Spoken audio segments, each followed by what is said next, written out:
All right, tonight with Jelly 007 in the kitchen with Jelly, it is carne asada in the Instant Pot. So here's what it's about, and here's everything that's going in it pretty much. And I'm going to marinate it in this vacuum container, which you don't have to use. You can use a Ziploc bag. A lot of people do. I have before. It works fine. It cuts down maybe on a little bit of time you have to leave it in there possibly. So that's what I'm using. But to go over what we're going to put in it, obviously everything that's here would be this fresh cilantro, the whole thing. I'm going to also add about a tablespoon or so of this cilantro because I like cilantro. I'm going to use 6 cloves of garlic just because they're kind of small. So all those are going in. Let's see, both of these limes, I'm going to zest a small amount of the lime in it. Then I'm going to put the juice of both those limes. I'm going to rough chop this jalapeno just for the marinade. You know, it'll be in the container. The oranges at my store at Ingles tonight, honestly, I hate to say it, but they were not good. So I normally do fresh oranges, but tonight I'm using this. And it's got, as it says right there, lots of pulp. So I think it'll be fine. I really don't think it matters. It's not that big a deal. I'm not going to split hairs on trying to wonder, you know. But anyhow, normally I do, but not tonight. I'm going to put 1/3 of a cup of this extra light olive oil. I'm going to put 1/3 of a cup in here, then I'm going to top it off with this orange juice. So it'll be 2/3 of a cup of orange juice and 1/3 a cup of olive oil. Let's see if I'm forgetting anything. I don't think so. Except for white vinegar. I'm going to put 2 to 3 tablespoons of white vinegar in it. And then I'm going to pull a slight vacuum on it, and I'm going to let it sit for an hour and a half, 2 hours or whatever. So in a Ziploc bag, you'd want to go at least 2 hours. But with this, I think I can get by with an hour and a half. So anyhow, that's the idea. That's what we're going to do. I am videoing in 4K tonight for the first time, so I don't know if that's going to have an effect on your playback, but maybe it'll be a little clearer of a picture. That's about it. And that's what. And one other thing is, once you get this done, once you get this part done, if you want to put this on a grill and do the flank steak, then by all means do it. It's carne asada, and that's just really what this is about. I'm doing an Instapot because I want to make it a little different, a little quicker, and I don't have to mess with the grill. But this right here, you can see it's not a cheap cut. $10.98, if you can see there, a pound. So that small piece right there, 1 pound 3/2, is $14.49. So you want to make sure you do it, you know, the way you want it. But there we go. I'm gonna get this started. I'll get it in here and I'll bring you back and show you what it all looks like mixed together, and we'll get this started on the marinade timing of it. Be right back. Okay, here's how it looks as the marinade is ready right there. Everything is in it. You can see it's all in there. I did seed those jalapenos. I probably didn't have to. Not that big a deal. But I did just to keep it from being, I don't know, so hot. Now, one thing you do want to note, that's the meat. After I pulled it out of that package, you know, it's rolled up. So I unrolled it. It's flat. Here is the grain. You need to pay attention to the grain, the way the grain of the meat's running. You can see it's running in this direction.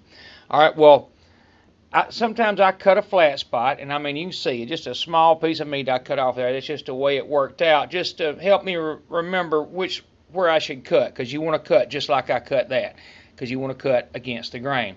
I did add a decent amount of salt, just a few pinches of salt, and a little bit of fresh ground black pepper. And I've tasted this marinade. It is absolutely fantastic. I can't wait to see what this is going to be like. So we're fixing to get this in here. I'm going to put a vacuum on it for an hour and a half or so, and then into the Instant Pot it goes. Be right back. Okay, I've opened it up, and it looks great. And what we're going to do is add, well, actually, we'll do it right now. We're going to add a little bit of olive oil, just enough to kind of coat the bottom of the pan, because I like it seared or browned on each side. So I'm going to hit saute. We're going to let that get hot, and I'm going to pull this out of here and let it kind of drip off just a minute. In fact, a good bit. So I'm going to get a plate ready to let that kind of get dried off a little bit, and we're going to put it in here when this gets warm. Be right back. Okay, I got a hot light, and I did not dry this off very much. I don't want to take those off. So anyhow, it's going to raise a little cane, but all we're going to do is brown it on each side. I don't have to show you that. You know what it looks like. And that's what we're doing. We're just going to brown it a minute. I'm going to flip it over. I'm going to put it right back on here. Actually, we'll put it on a new one right here. So all I'm going to do is do that, and then we're going to get everything set up for putting the beef broth in and cooking it under pressure for about 5 minutes. I think that'll help tenderize it and all. So that's kind of what's happening. So anyhow, right now I'm just browning it. It'll take 3 or 4 minutes on each side, or I'll kind of time it and let you know what it took. But that's about what it should take. And we'll come back in a minute and get this to the next step, which is pressure cooking.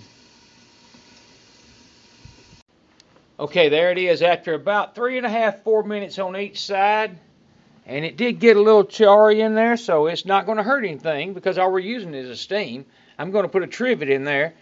So as you can see, it looks fantastic. And I mean, it looks great to me. I don't see a problem with it.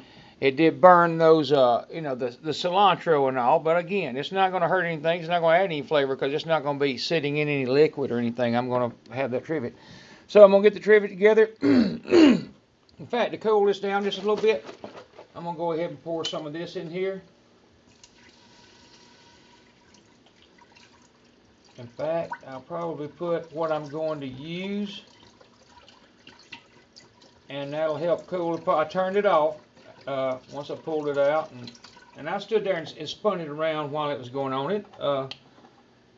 It did what it's supposed to do. So now I got to get the trivet. We're going to put this back on there and get about a 5-minute cook going. Anyhow, be right back. All I'm going to do now is try and get some of that off the bottom because I don't want it to cook any further on there. So you might want to keep that in mind. I'm just kind of deglazing the bottom of the pot, which if I'd have had this here, it would have went a little better. But all I'm going to do is mix that around. And I hadn't ruled out using this liquid. I mean, not only not ruled it up, I ruled it out. I probably will. But like I said, we're doing tacos. So I'm going to pull this out and slice it just to put on a taco. But if you were doing, over rice or something, this beef broth I just poured in there would be excellent. I'm certain. So, there we go. The trivet goes in. This goes on top of that. I'll let you look at it. So that's how I got it. It's not touching the liquid. I got the liquid right to the bottom of it. Now all we got to do is put the lid on. Seal it. Hit seal. Pressure cook. I'm going to say 4 minutes. I just can't imagine it needing any more than that. So we're up and running in just a few minutes, and come back and see how this turns out. Okay, there goes the 4 minutes. I'm going to do a quick release on it. I'll move it out from under my cabinet just a little bit. And I'm going to let that bleed down. Put it right here, give it a few minutes to rest, and see how it looks. But be right back. Okay, the pin dropped. We are fixing to see what it looks like. We'll look at it together. Let's see. And it looks very good. We'll see how that turns out. I'm going to pull it out right quick.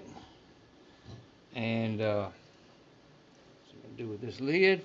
Get it out of there. I don't want it to cook any longer. It's cooked plenty. So, there that is. We'll let that sit there just a minute, and we'll know here in just a minute how it's going to look. We'll let it rest. I say, I don't know, 5 minutes maybe. Okay, 5 minutes has passed, and I don't know if you can tell, but it was kind of useless to cut that because you can obviously see the grain. I mean, and that's what you want to look for because you have to with flank, or a lot of different cuts, but flank for sure. So we're going to cut this open and see how it looks. Wrong way. There we go. And let's just get an idea how this will do with tacos. I have a feeling it's going to be excellent. I'm not going to cut a lot because I want it to stay warm, because my wife will soon be here and be ready to eat. You know what? I'm going to cut a little bit further so you can see how it looks on further back in it. And it looks excellent. I got a feeling it's going to be. But there you go. In fact, you can see it's still a little pink even in the middle. And that to me is what I was hoping for. So I'm going to taste it, see how it is, and you can see, I think, let's see, and it's got a little pull to it, and it's great, man. It really is. You can taste the lime and the orange. You can taste it all. It's got a great flavor. That is going to make an excellent taco, I assure you. But anyhow, that's my version of carne asada in the Instant Pot.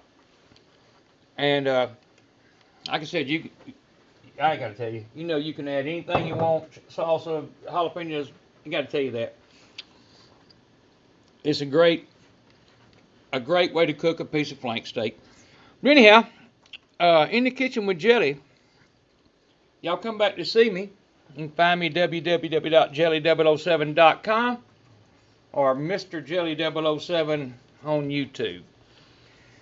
But y'all have a good night. Like and subscribe if you don't mind, and come back to see me.